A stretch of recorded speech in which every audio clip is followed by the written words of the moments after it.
Bien, buenas tardes todos y todas. Continuaremos viendo PIB y como ya habrán visto en la presentación que la dejé disponible en la página web del curso, en la plataforma, vamos a ver también deflación. Vamos a empezar a entender, no entender cómo se genera, pero sí cuáles son las consecuencias y cómo tenemos que trabajar cuando estamos en presencia de variables que están referidas, cuya unidad el dinero, y el dinero va cambiando de valor en el tiempo. Vamos a ver cómo se estima ese cambio de valor en el tiempo, y en Chile quién calcula la inflación y cuáles son estos indicadores que nosotros usamos para poder ir reajustando nuestras cifras, ¿no es cierto? Vamos a partir con los 10 mandamientos.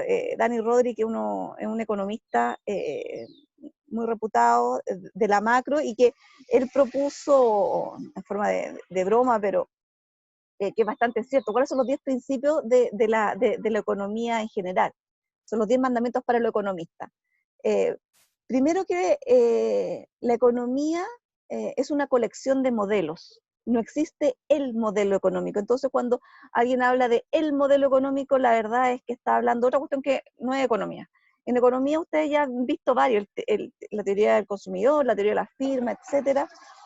Y acá vamos a ver otros modelos. El modelo keynesiano, en crecimiento vamos a ver el modelo Solow. Entonces, partan de la base que la economía no es un modelo.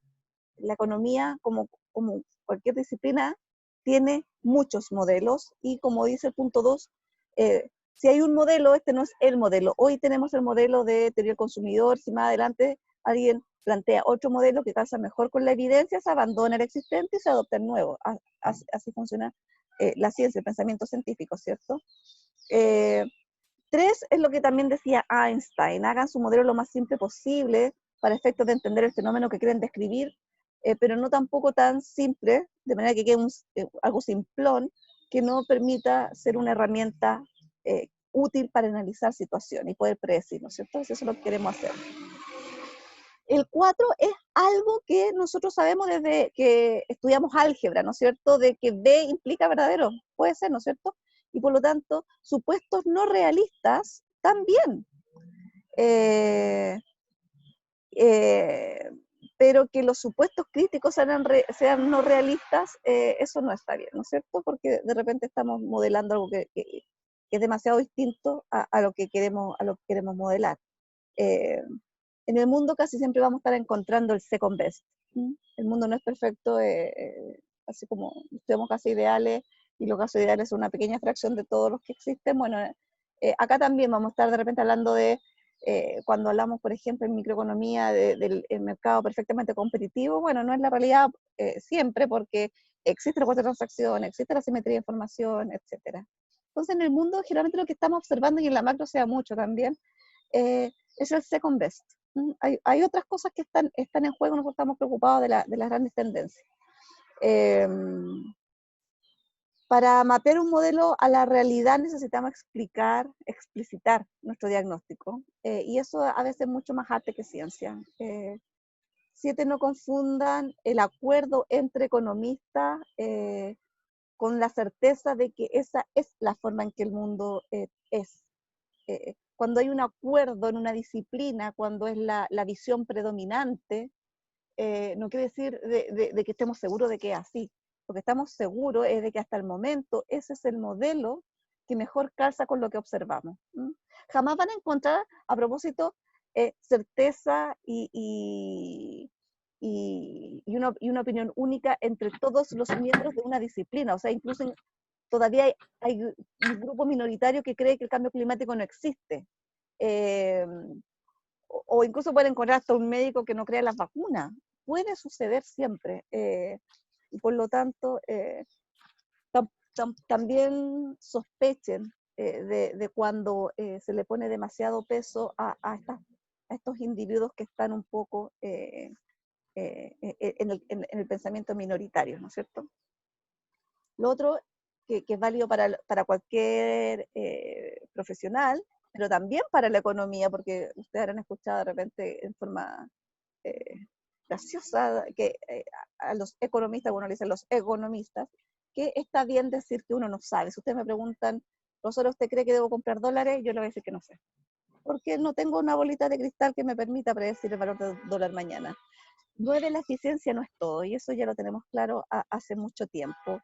Y lo otro que sí está mal, y posiblemente en este pecado caen varias personas economistas que además tienen figuración pública, es que muchas veces uno puede observar que hay personas que sustituyen, eh, que, que, que, que hablan desde la disciplina cuando en el fondo están hablando desde sus creencias y sus valores.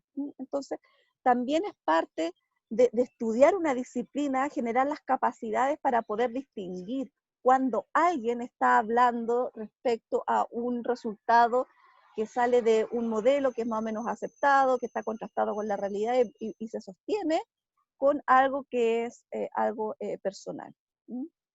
Bien, volviendo a la materia, PIB, dijimos, es el valor, la unidad de medida aquí, el dinero de todos los bienes, sean productos o servicios finales, que son producidos en un país, o sea, está acotado geográficamente y también en el tiempo, en un determinado periodo, y por lo tanto una medida de flujo, no de stock. Es como la cantidad de agua que va entrando a la bañera y no a la tina, y no es toda la cantidad que se ha acumulado, eso es riqueza. El PIB es flujo, entre un momento y otro, en un trimestre, en un año, en una década, etcétera, y en un lugar determinado, cuánto se produjo en términos de bienes, productos o servicios finales. Hay 3 formas de medirlo. La primera, el gasto, la vimos en la clase anterior el lunes, y es finalmente quién hace el gasto para adquirir ese bien que se produjo. Pueden ser las familias, pueden ser las empresas, puede ser el gobierno, pueden ser los consumidores de otros países y en la exportación, pero a todo eso tenemos que restarle todos los bienes que nosotros consumimos, pero que fueron producidos fuera.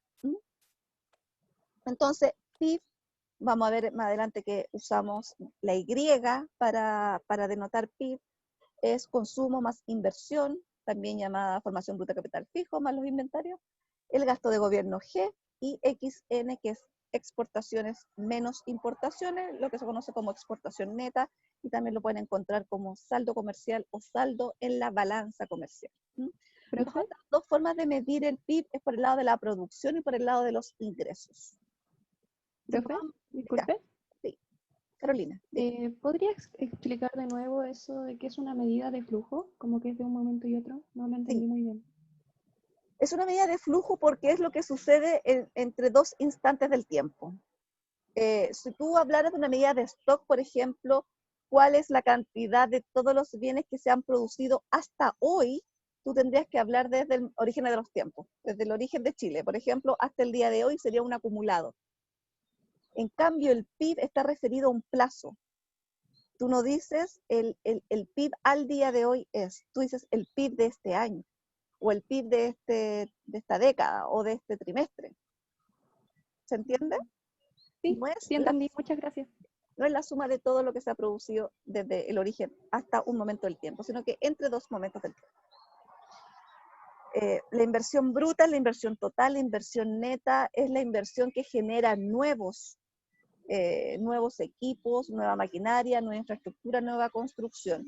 Lo que no es inversión neta es aquello que va a mantención, reparación, algo que corrige la obsolescencia, la depreciación. Contablemente hablamos de depreciación.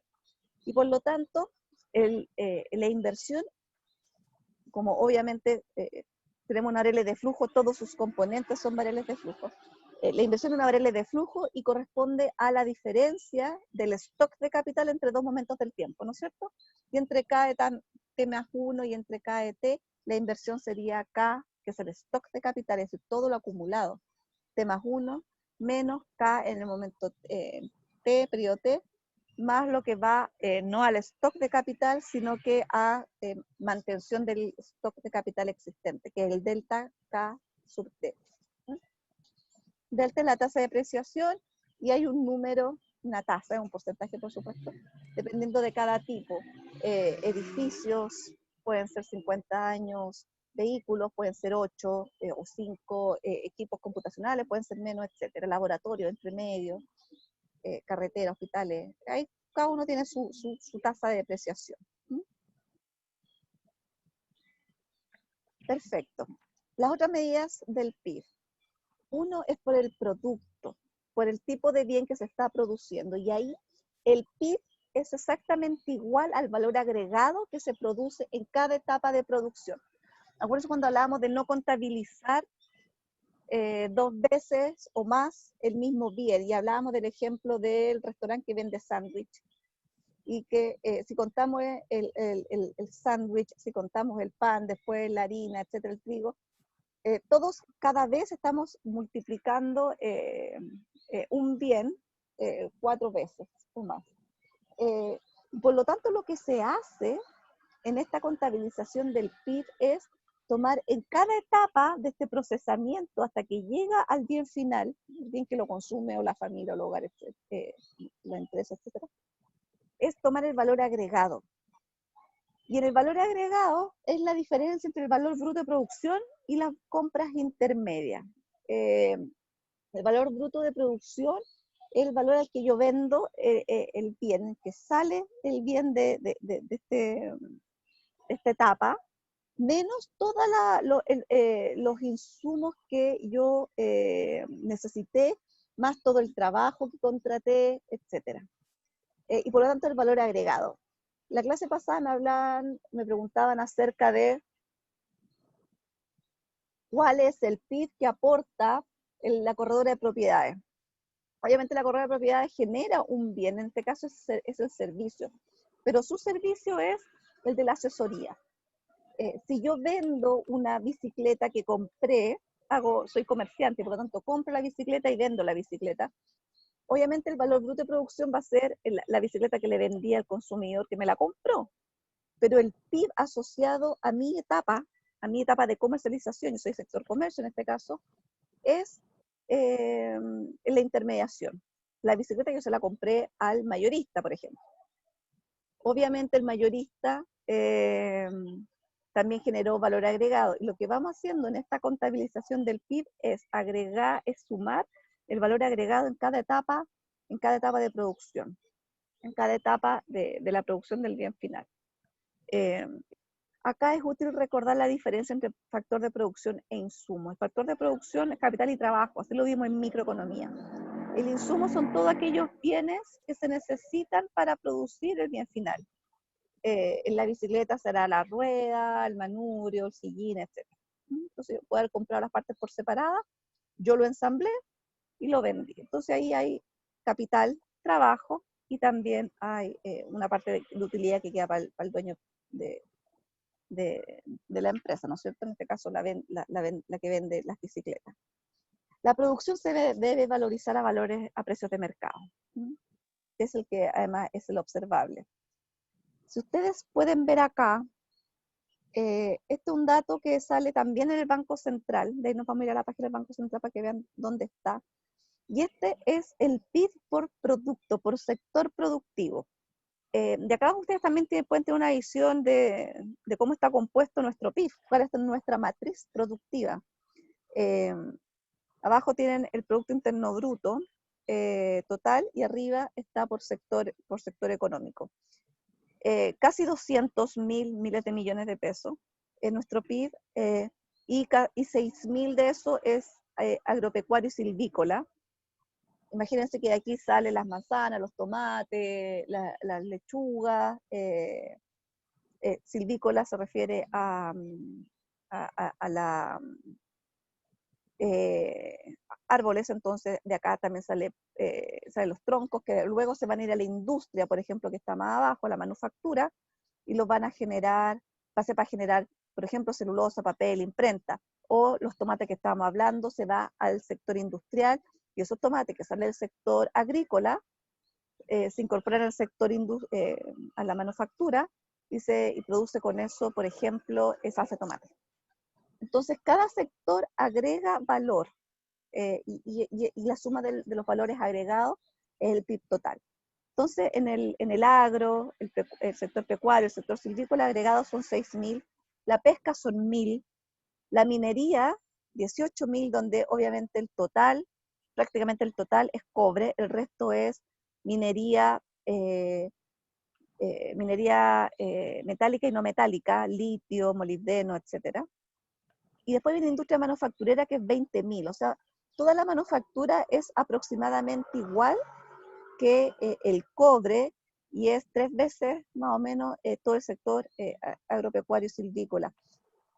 Acá lo principal es alimentos, son 6.500, bebida y tabaco 2.600, etcétera. Y ustedes pueden tener una idea de cómo es nuestra matriz productiva. Estos mismos datos están para todos los países. Bueno, electricidad, gas, agua y gestión de desechos son 5.600, construcción son 12.000, comercio 17.000, restaurantes, hoteles, transporte, abajo, comunicación y servicios de información, etcétera. Lo más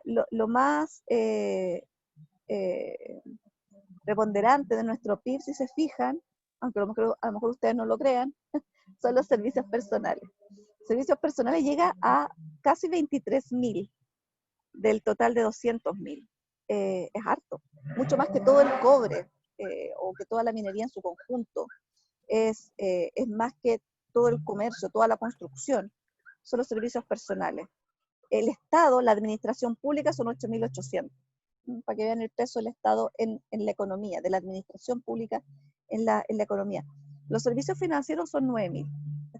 Bueno, todo eso es valor agregado, hace que sume el impuesto al valor agregado, los derechos de importación. Perdón, pasó una moto. Eso. Profe, Profe, Ya, preguntas, ¿sí? ¿a qué se refiere con servicios personales? Todos los servicios que están destinados a las personas. Todos los servicios que se entregan, que no son bienes. Tú, por ejemplo, los cortes de pelo no son bienes. Las asesorías no son bienes. Todos los servicios legales que uno puede contratar no son bienes. O sea, no son productos, son servicios. Obviamente todos son bienes porque alguien los compró. Por lo tanto, alguien les dio valor. Los necesitaba. La misma corredora de propiedades. Eso son servicios. Todo lo que es servicio, yo les contaba, bueno, vivienda inmobiliaria estaba arriba en realidad, perdón. Están también todos los servicios empresariales, 18.000. Eso es todas las asesorías que se venden a las empresas, todos los servicios de limpieza, servicios de cuando arriendan computadora, impresora, etcétera. Francisca, levantaste la mano, dígame. Sí, profe, ¿en qué categoría entraría? O sea, también sería un servicio, por ejemplo, un comparador, no sé, de vuelos, por ejemplo. Sí, sí. Eso va a personas, por ejemplo, el despegar.com, por ejemplo. Uh-huh. Eso Sí, algo es un así. servicio a persona. O Cocha, para turismo, también un servicio a persona. También tienen clientes empresariales, ¿no es cierto? Entonces, bueno, si los venden a las empresas, son servicios empresariales. Obviamente hay empresas que trabajan con más de algún cliente. Así que siempre en esto, obviamente, esto no es ciencia, no es claramente que uno está en un sector y de repente en otro. Y pueden haber áreas grises. Pero los servicios personales son todos aquellos servicios destinados a las familias. Los servicios empresariales son todos aquellos que están destinados a las empresas. Y como les decía en la clase pasada, el mundo ha ido evolucionando. Esta es una foto reciente, los últimos 4 o 5 años. Pero en el pasado las sociedades eran muy agropecuario, silvícola y pesca, ¿no es cierto? Minero también, o sea, ahí estaba el grueso del PIB, de la actividad económica. Luego se fueron mucho a manufactura y hoy en día estamos en una época de servicios y cada vez a servicios digitales. Todos los videojuegos, toda la contratación de canales de cable, etcétera, eso pues está acá en comunicaciones, servicio de información, y también, bueno, hay 2 personas que levantaron la mano. Déjenme ver para poder... ¿quiénes levantaron la mano? Tengo que... Perdón. ¿Alguien quiere decir algo? Que yo veo que levantan la mano, pero no veo quién. Profesora, Francisca, y... después tú, por favor. Diga. Ya. Hable nomás. ¿Quién estaba hablando? No, yo No, había quedado con la mano levantada, yo no. Perfecto. Matías, tú tienes la mano Sí. levantada. Diga. ¿Y qué pasa con esos servicios, por ejemplo, online como Spotify o muchos servicios en línea Ujú. que creo que este año subieron de precio porque no estaban pagando impuestos, algún impuesto creo, y Sí. tuvieron que subir de precio? ¿Eso no estaban incluidos en el PIB antes o si estaban incluidos pero sin impuestos? Estaban incluidos, pero sin impuestos. Fíjate que abajo, en la penúltima línea, dice impuesto al valor agregado. Eso es el IVA. I de impuesto, B de valor y A de agregado. Entonces, ahora que los servicios digitales van a empezar a pagar impuestos en igualdad de condiciones que otros tipos de bienes, va a empezar a registrarse acá todo lo que paguen de impuestos. Antes no pagaban impuestos y por lo tanto no contribuían a esa fila. ¿Alguien más quiere hacer una consulta? Bien, Yo, profe. ya, hable. Hola. Esas personas que trabajan sin contrato y no sé, como de ilegales, también están contemplados dentro del PIB. Es muy difícil meterlos acá porque acá tenemos que, como les decía, perdón, la producción se debe valorizar a precios de mercado y si algo no está contratándose formalmente, es muy difícil inferir, registrar eso. Estas mediciones, yo no sé si se los mencioné, pero a lo mejor es evidente, el PIB lo calcula el Banco Central. Y por ejemplo, el Banco Central está recibiendo información de todas las empresas en línea para el PIB. Y ahí va deduciendo. Cada vez que una empresa le descuentan el IVA, por ejemplo, nosotros podemos saber de todos sus ingresos, todos sus gastos, cuál fue el valor agregado que aportó. Del impuesto al IVA, el impuesto al valor agregado que se está pagando, ahí también vamos extrayendo información entonces de cuál es el valor agregado de cada empresa y nosotros sabemos, porque las empresas cuando se formalizan en el servicio de impuesto interno tienen que asignarse a un sector económico. Entonces ahí vamos recibiendo la información. Pero si yo le pago a alguien en negro, Francisca, voy al tiro contigo, en negro, y no queda registrado en ninguna parte del servicio de impuesto interno, no va a saberlo, si no sabe el servicio de impuesto interno, tampoco lo va a saber el Banco Central, no va a tener cómo meterlo en este cálculo. Yo Francisca. tampoco como que... Sí, ya diga, lo siento. termine la idea, O sea, termínela. Tampoco se puede como estimar como cuánto Sí, es lo que se se puede transa en estimar, el mercado negro. se puede estimar, sí, Ya. Gracias, profe. pero no directamente. Francisca. No, en verdad mi pregunta iba como con lo último que mencionó mi compañero, Ya. que si es que eso en verdad, esa estimación no se incluye, entonces, por ejemplo, pienso en, no sé, gente que vive, no sé, en la cuarta región y se dedica a hacer artesanía. Todo, por ejemplo, todos esos ingresos no están incluidos entonces en el PIB. No, ni siquiera se estima como incluido, solamente lo que sale acá es como algo comprobable y que Sí, está claro. como... Lo que está acá es comprobable. Ya. Pero acuérdense que nosotros tenemos tres métodos de medir el PIB. Uno a través de los gastos. Entonces, aunque una persona haga cacharritos de agreda, los venda, esa parte no la vamos a conocer nosotros. Pero sí sabemos que esa persona compra bienes y servicios.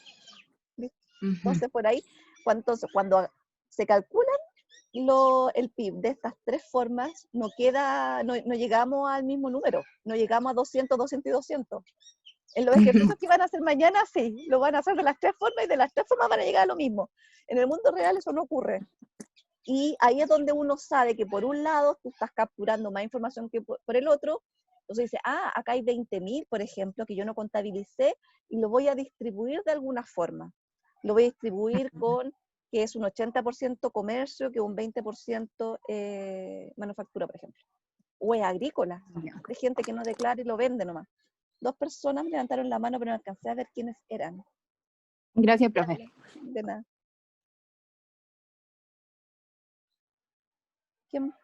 ¿Aló, profe? ¿Me escucha? Sí, diga. Tenía una duda sobre quién fija el valor del IVA, porque tengo entendido que el IVA, el 19% acá en Chile es uno de los más altos en Latinoamérica. Entonces, igual afecta a los consumidores adquirir ciertos bienes. Es ley. Todos los tributos, y eso está en la Constitución, se determinan mediante ley. Y es de iniciativa del Ejecutivo. Entonces, los impuestos los determina el Congreso, en el fondo nuestros representantes, los ¿Y representantes del... qué repercusiones traería bajar ese impuesto como a nivel de la macroeconomía? Bajar impuestos sin O sea, el bajar valor del IVA. gastos, no, es que bajáis el valor del IVA, bajáis la recaudación, bajáis los impuestos. Ahora, volviendo a un comentario que ya hiciste antes, sí, lo que nosotros tenemos en comparación, voy a traer una gráfica la próxima clase, donde podemos comparar nuestra estructura tributaria y en comparación con los países con los que nos gusta compararnos, nosotros tenemos que una fracción demasiado alta de toda nuestra recaudación proviene del IVA. Y el problema del IVA es que el IVA es un impuesto muy regresivo, porque los pobres gastan todo su ingreso en consumo, ¿no es cierto? Tienen poca capacidad de ahorro. Y por lo tanto uno puede decir que si el impuesto al IVA es un 20%, le estamos cobrando un 20% de impuesto a los pobres. En cambio, la gente de más alto ingreso, una parte de su ingreso va a consumo y el resto va a inversión, va a ahorro.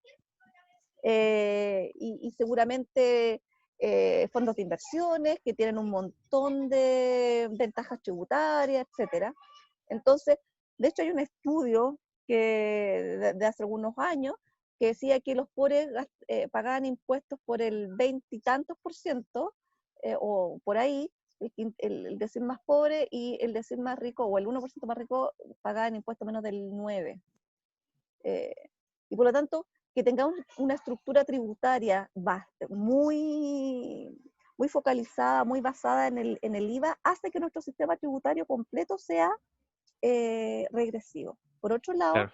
también nosotros tenemos que en el total de nuestra recaudación, una fracción muy alta en relación a otros países es impuesto a las empresas. ¿Por qué? Porque si bien en Europa tú puedes ver impuestos a las empresas súper altas, hay muchas exenciones tributarias. Y por lo tanto, lo que realmente terminan pagando, la tasa de impuesto efectiva promedio, es mucho más baja que en Chile. Es mucho más baja que en Chile. Y por lo tanto, el peso que tiene el impuesto a las empresas dentro del total de nuestra estructura tributaria también es muy alto. Lo que tenemos muy bajo es el impuesto a la renta, que es justamente el impuesto más progresivo que hay. Porque a medida que tú tienes un mayor ingreso, estás pagando una mayor tasa. Y el problema es que en el mundo, yo no sé, usted si conoce la realidad de familiares o le ha tocado vivir afuera, pero gente que tiene muy pocos ingresos paga tremendos impuestos en Europa, en Estados Unidos. Tan cerca de la línea de la pobreza están pagando un 30% de impuestos a los ingresos. En cambio, en Chile, nosotros tenemos la realidad completamente contraria. Nosotros, menos de un 25% de los chilenos paga impuesto a la renta, el 75% está exento. Entonces tenemos una estructura tributaria que es bastante anómala en relación a la de los países con los que nos gusta compararnos o aspiramos, aspiramos a ser. Ignacio. Sí, profe, la verdad no entendí lo último. Acá en Chile, usted dijo que los pobres pagan harto impuesto. Pero al consumo, no al ingreso, claro. Pero allá, o sea, en el fondo también hay harto impuesto a los ricos, solo que por distintos tipos de impuestos. Es que igual acá la diferencia, un sistema se dice progresivo, si a mayor ingreso, la tasa de impuesto es mayor. Claro. En el caso de Chile, es regresivo. Tú tienes que los que tienen menos ingresos pagan proporcionalmente, en porcentaje, un porcentaje mayor de su ingreso en impuestos. Obviamente un rico que pague el 3% de impuestos, dado que tiene un ingreso muy alto en términos de pesos, está pagando mucho más que muchos pobres juntos. Pero si un sistema es progresivo o regresivo, tiene que ver con la tasa. Claro, pero última duda, en Europa, ¿la gente con menos recursos entonces paga harto impuesto o poco impuesto? Eso es lo que no entendí. Paga más impuestos, o sea, pagan hartos impuestos, y probablemente más impuestos que los que pagan en Chile, pero la pendiente de la tasa de impuestos, si tú graficaras tasa de impuestos, nivel de ingreso, En nuestro caso va para abajo y en Europa, Estados Unidos va para arriba. Ah, ok, Creciente, entiendo. ¿cachai? Sí, gracias, profe. Ya de nada. Entonces, volvamos a PIB.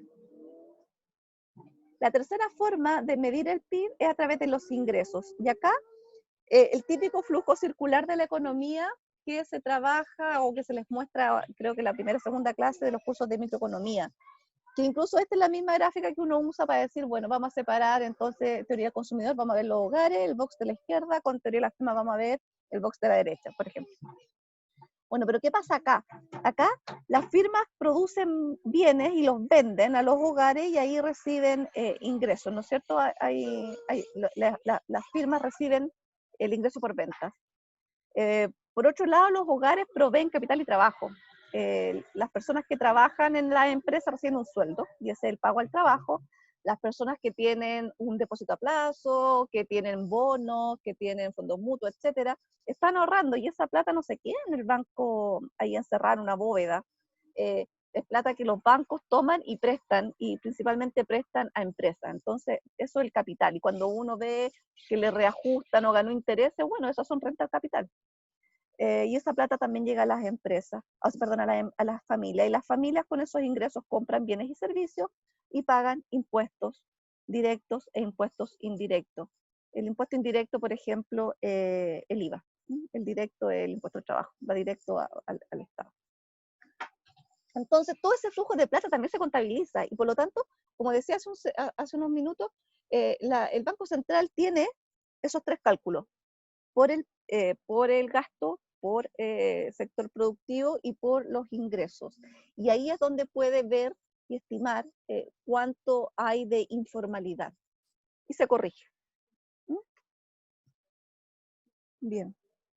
Pero, y es lo que les anticipaba hace un segundo, los precios cambian en el tiempo. Y por lo tanto, si estamos hablando, perdón que retroceda, de este PIB, acá no les puse a propósito las unidades, pero el 2015 eran 5.000, el 159.000, el 2018 190.000. La pregunta es si efectivamente el PIB aumentó 191 menos 159 partido por 159 menos 1%.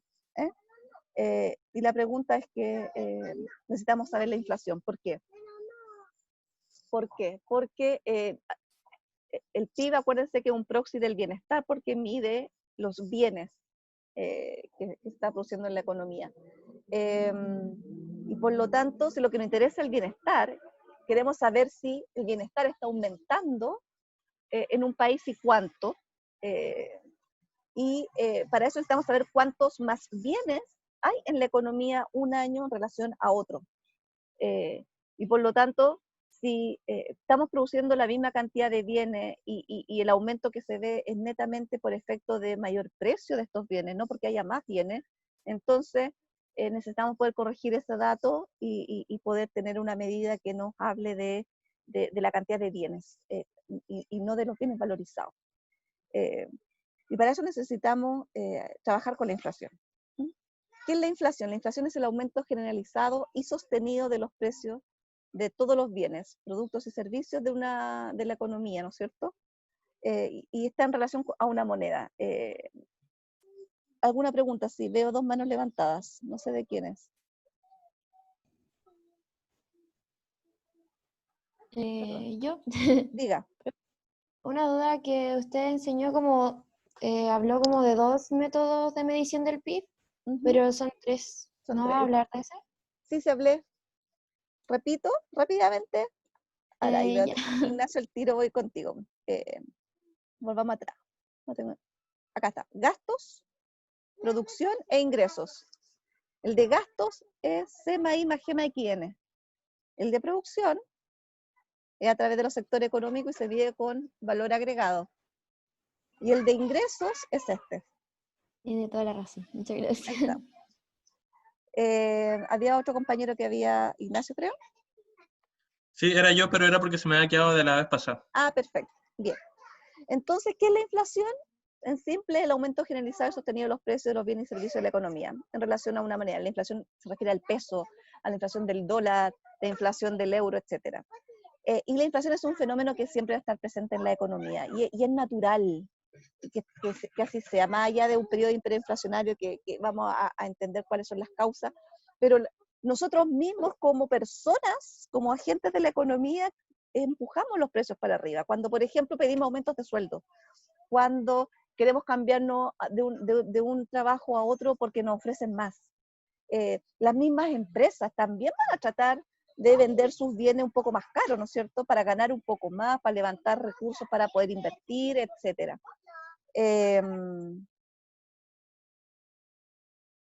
Entonces la inflación es un fenómeno que va a ocurrir siempre, y está bien que ocurra. De hecho, vamos a ver más adelante en el curso, voy al tiro Vicente, que la inflación cero no es óptima. Vicente. Sí, mi pregunta es si es que la inflación es natural, ¿por qué ocurren de repente como periodos de deflación? Sí, la inflación naturalmente va a ocurrir, como digo, porque las empresas buscan vender más caro, le hacen mejor a sus productos, le cambian cosas para poder sacarle más valor, ¿no es cierto? Y lo mismo nosotros como personas, como trabajadores, vamos a estar buscando lugares donde nos paguen más, etcétera, y por lo tanto vamos a estar empujando los salarios hacia arriba, y con eso empujamos los precios de los bienes hacia arriba. Pero claro, hay políticas y hay situaciones, hay shocks de demanda, shocks de oferta, los vamos a ver más en detalle más adelante, que se suman a esta inercia natural de empresas y personas empujando precios hacia arriba. Entonces, cuando tú tienes un periodo de crisis, por ejemplo, se te acabó el crédito, la empresa no puede seguir operando, subieron las tasas de interés por una crisis que ocurrió en Asia y ocurrió en Chile, porque hay contagio, se van produciendo shocks que afectan los precios también. Y a veces tienes que la tendencia hacia abajo supera la tendencia hacia arriba, y tienes periodos de deflación. Los periodos de deflación son periodos asociados a crisis, por lo tanto ningún país está contento porque bajen los precios. Uno quiere salir de ahí. Y también quiere salir de situaciones en que la inflación es demasiado alta. Quiere salir de la hiperinflación, por supuesto. Nosotros en Chile, yo les tenía un gráfico, te los presento al tiro. Esto es Chile, desde el año 29 a la actualidad. El periodo que ven ahí terrible, el periodo del 75. Benjamín, diga. Profe, aquí estamos hablando de inflación. Por ejemplo, ¿qué podría ser un país como Venezuela que tiene una hiperinflación hoy por hoy? ¿Qué pasa? ¿Qué pasa con Venezuela? ¿Cuál fue la pregunta? Que ya que estamos viendo la inflación, Sí. que Venezuela tiene como una mega inflación Sí, claro. hoy por hoy. Sí. ¿Qué podría ser Venezuela para volver a tener una inflación normal? Excelente pregunta. Y la verdad que esa es una pregunta que se ha estado estudiando desde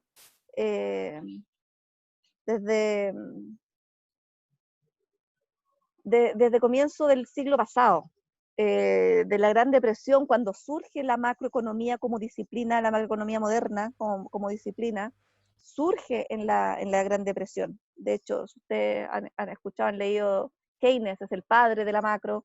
Bueno, él trabajó, sacó su el paper el fundacional, el año 37.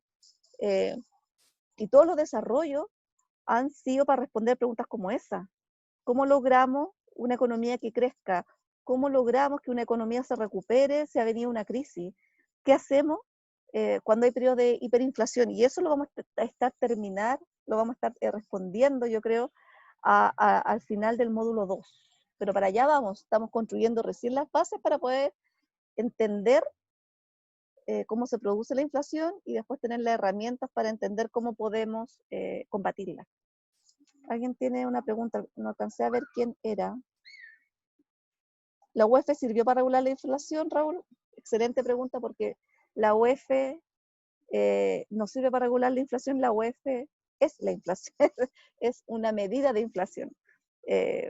Lo vamos a ver al tiro. ¿Qué es la UEF? Y de hecho, no sé, ustedes son muy jovencitos, pero el año 94, para las candidaturas presidenciales de esa época en la que ganó Frei, hijo Ruiz Tagle, había un candidato a la presidencia que era el Frafra Errázuriz, Francisco Javier Errázuriz, y su caballito de batalla, su promesa más relevante para efectos de su programa de gobierno era eliminar la UEF. Entonces, eliminar la UF es como decir, voy a eliminar las pulgadas, pero eso no hace que se eliminen las distancias. No sé si se entendió la analogía, pero la UF es nuestra forma de medir la inflación.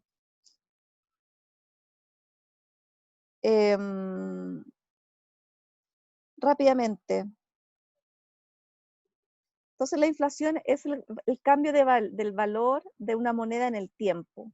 ¿Por qué? Porque hace 10 años atrás yo con 1.000 pesos compraba muchas cosas, ahora con 1.000 pesos no compro muchas cosas. Yo hace 6 años atrás podía comprar 2 kilos de tomates con 1.000 pesos, hoy día compro solo uno.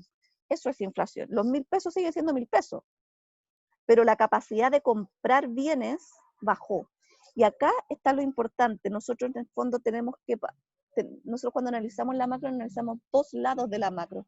Lo que se conoce como el lado real, que es la cantidad de tomates.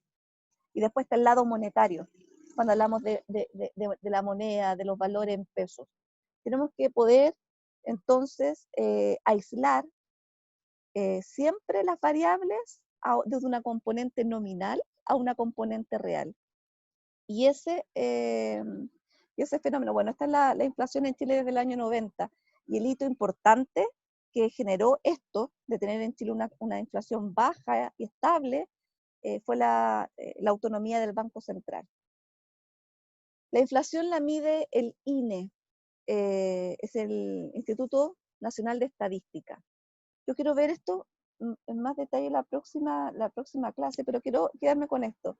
Las variables nominales son las variables en pesos, y podemos hablar de 1.000 pesos hoy, 1.000 pesos hace 15 o 10 años atrás, y es una variable nominal. Pero cuando hablamos de monedas reales, estamos hablando de monedas que se expresan en relación a un año base, porque esa es la única manera de poder decir esta moneda o esta unidad está fija. Y por lo tanto, para no generar confusión, para no hablar de pesos corrientes, que es el precio del día a día, y precios de un año base, ponte tú, pesos del 2013, pesos del año 90, pesos, para no caer en esa confusión y tener una medida que sea más fácil de difundir y de que la gente lo comprenda, es que se crea la UF. Y la UF siempre es una UF, pero si ustedes se dan cuenta, la UF va cambiando de valor todo el tiempo. Y la UF valía 9 lucas, 9.000 pesos, en los años, no me acuerdo, 80 puede ser, y hoy en día estamos cerca de los 30.000. Pero siempre hablamos de una UF, ¿no es cierto? Entonces, ¿qué es la UF? Es una unidad que se va reajustando de acuerdo a la inflación. Y por lo tanto, la UF sube un 2% si la inflación fue un 2%. ¿Se entiende? Entonces, cuando hablamos, ¿cuánto te costó tu departamento? No, mi departamento costó 2.400 UF. Y eso es cierto, vale 2.400 UF y pagó 2.400 UF, pero ¿en qué momento, cuánto valía el UF en pesos? Bueno, depende de en qué momento lo compró, ¿no es cierto? José Pablo. Profe, ¿por qué entonces si varía con la inflación, por qué como que todos los días cambia el valor de la UF? Porque en el fondo la inflación se mide mes a mes, pero en el fondo tú suavizas eso, tú no haces un salto que cambie de un día, del 31 al 31 siguiente. Todos los días en el fondo va cambiando la UF en función de la inflación que se registró el mes anterior. Ah, ya. Gracias. Uh-huh. Bien. ¿Profe? Sí. Sí, que yo tengo entendido que la UF siempre sube, nunca baja. ¿Es así? ¿O estoy equivocado? Si hay deflación, baja. Ah, ya. Yeah. Ok, Eso es exactamente igual. Lo que pasa es que en Chile no sabemos de deflaciones.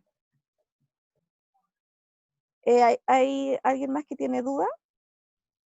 Yo. Sí. ¿Por qué las inmobiliarias siempre ofrecen los departamentos o las casas en UFs? ¿Qué ventajas es para ellos? Porque las UF, nosotros creamos la UF cuando Chile tenía este escenario, en los años 90, una inflación altísima, y nosotros cuando empezó la democracia teníamos una inflación de cerca del 20%, era muy alta. Lo que pasa es que, claro, como tuvimos un periodo acá crítico, parece que fuésemos plano, pero si ustedes se van en los años previos, acá está, en los años 55 más o menos, estábamos en un 100%. hoy en día es 3%. Entonces, cambiaban los precios de mes a mes una tasa muy alta.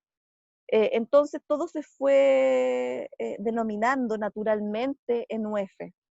Eso le permitía mayor seguridad al que vendía. Entonces, la economía quedó anclada a la UF en muchos aspectos, los arriendos, las casas, un montón de contratos. De hecho, hasta el día de hoy, si no pide cotizaciones, muchas llegan en UF. Sí, 2 preguntas más y vamos a terminar la clase porque esta parte de la clase la quiero ver en mayor detalle con las ecuaciones. Solo quiero decirles que imagínense nosotros no corrigiéramos por inflación el PIB y graficáramos los precios corrientes. Cometeríamos un error tremendo en sobreestimar realmente nuestro cambio de bienestar, ¿no es cierto? En azul en precios corrientes, en rojo en los precios, en precios reales. Y hagan este ejercicio. Son valores reales. Está el índice del precio al consumidor, que es el índice que va construyendo el INE. La inflación es la variación en el índice de precio al consumidor. Y la UF es esta unidad que en algún momento se fijó en 100 pesos y que ahora se va reajustando el transcurso del tiempo de acuerdo a la inflación que va registrando el INE. 2 preguntas. Diga. Hola, profe. Hola. ¿Por qué ¿por qué en otros países no usan unidades como UFs? Porque yo tengo entendido que, por ejemplo, en Estados Unidos, cuando hablan de precios de una casa, usan dólares, no otra unidad. Por eso, porque hay una historia distinta en esos países. Tiene que ver también con nuestros traumas, con qué tan conservadores somos. En otros países, por ejemplo, no usan la UF, pero venden las cosas en dólares, aun cuando la moneda local no sea en dólar. Claro. Ya, gracias. Me tengo que retirar. Una pregunta más, Ángelo, tú eres el último. Mi pregunta era más bien de materia en realidad, y no me quedó muy clara la diferencia entre valor nominal y valor real. El nominal está en pesos de cada año, tú dices 1.000 pesos. En cambio, cuando tú dices valor real, y por eso es que quiero ver en detalle las ecuaciones la próxima clase, el lunes de vuelta de vacaciones, se refiere a los precios de un año base. Ah, ya. ¿Ya? Ya, profe, gracias. Bien. Mañana van a tener clase auxiliar, van a ver PIB. Hagan el ejercicio que les dejo acá al final de la clase, y las ecuaciones y el cálculo de la inflación prefiero verlo en detalle el lunes. ¿Les parece? Bien. Sí.